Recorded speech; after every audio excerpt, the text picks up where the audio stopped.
Shalom, shalom, bandeko na ngai yango kaka tozo kobaka na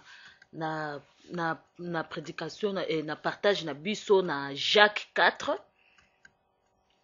Jacques chapitre 4 bandi na 1 au méditer parole de Dieu yo moko ozoyeba ndenge nini oyo nzambe azoloba po nzambe azoba soto méditera parole de Dieu au méditer bongo ngana otoye lisusu na ko partager na esika oyo to bandaki koloba po na tina ko banga lisumu kozala moninga ya mokili ezali ozali ennemi ya nzambe toza koloba susu ndenge Jacques 4 awe lobi ngai tendeko to senga kangana o tozwaka te po to senga ka mal yango nzambe apesa biso te tozo senga pona ba désir na biso.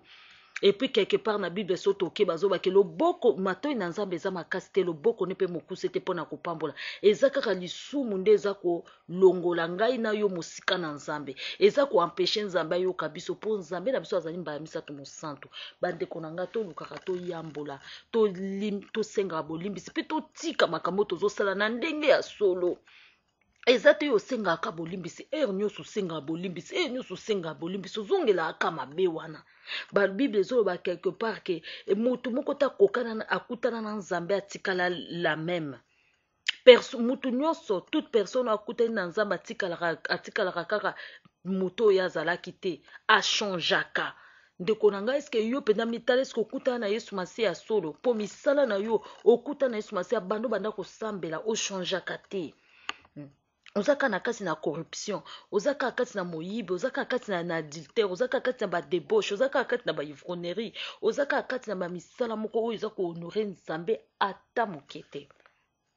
Ozaka kati na makambo penza ya bosoto ya mabe penza ozoko umela kaka kokoba na mabe. Bandeko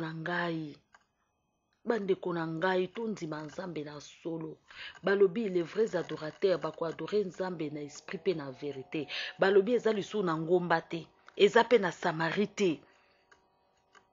mais les vrais adorateurs adoreront Dieu en esprit et en vérité tokobanda ko adorer nzambe na banzoto na biso tokobanda ko adorer nzambe na ba pensée na biso ba caractère na biso pe marche na biso et refléter penza ke toza ba na nzambe pona kombo ya ba chrétien eza oyo Yesu atikelaki biso te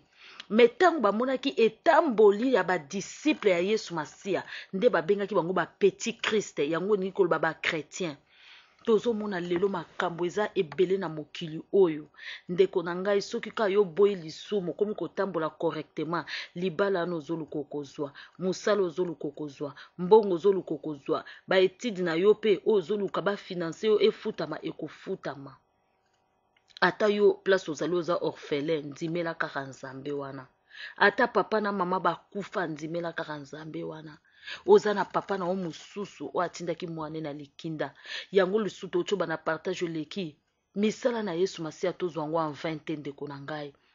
misala na Yesu Masiya asalaki sur la croix tozwa ngo en 20 yango akoya na kanda makasi kati na jugement yango alobi même jugement dernier eza sans miséricorde. Tant que jugement dernier eza sans miséricorde. Pourquoi? Mawa ezate pitié ezate parce que Yesu ase asopaki milimo na ya lobi na ko sopa milimo na ngana banzoto nyonso mutu nyonso ebi parole de Dieu lelo ezote ya ma partout mais linga oyoka oya malamu lisumu kaka Yesu Masiya va botama awa aya na se na mokilo Jean-Baptiste ateki repentez-vous car le royaume de cieux est proche.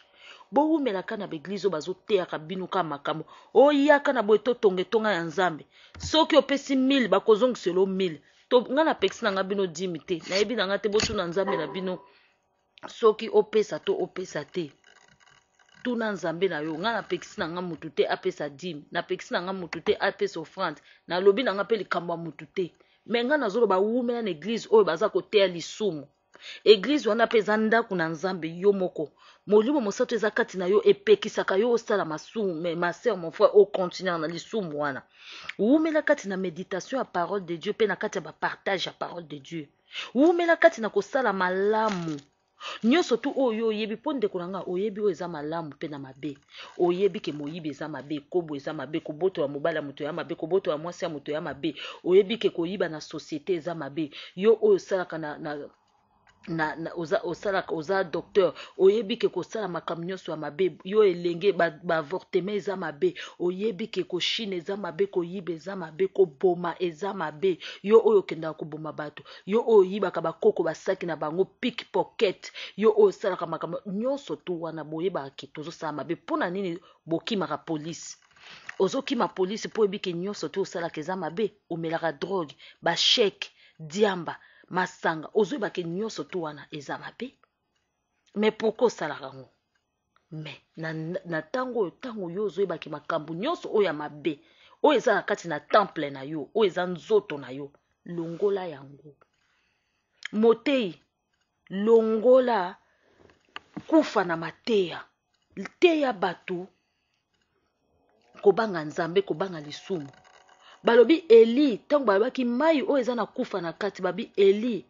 akendaki kolongola kufa na kati na mai motei longola kufa na kati na parole de Dieu oyo eza mai na bomoi oteyaka kaka makambo na mabe oteyaka kaka makambo oyo eza kohonore nzambe te oteyaka kaka mpona mbongo oteyaka kaka bato baza envoûté moto aza envoûté aza lisusu te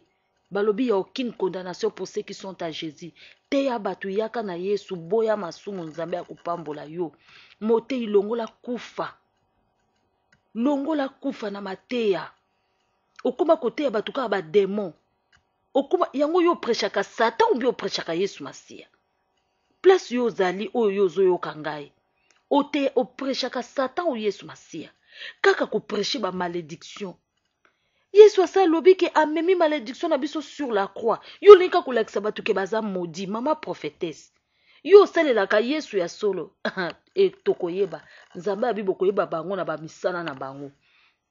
balula matériel baza baninga ya mokili mosala na bango kaka balingi matériel okomona bango kaka balingi kolata kitoko okomona bango aleki liboso ya cher azolobake nalati Versace nalati boye bokoyeba bango na misala na bango bana na nzambe bondima bango te boyoka bango te okomoneka na bamercedes ateyaka kaka mateya na pambolama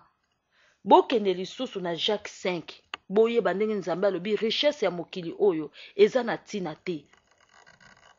kolia komela apôtre Paul alobi ke nzambe pesanga kaka kolia komela na place ya kolala elamba kolata cela me suffit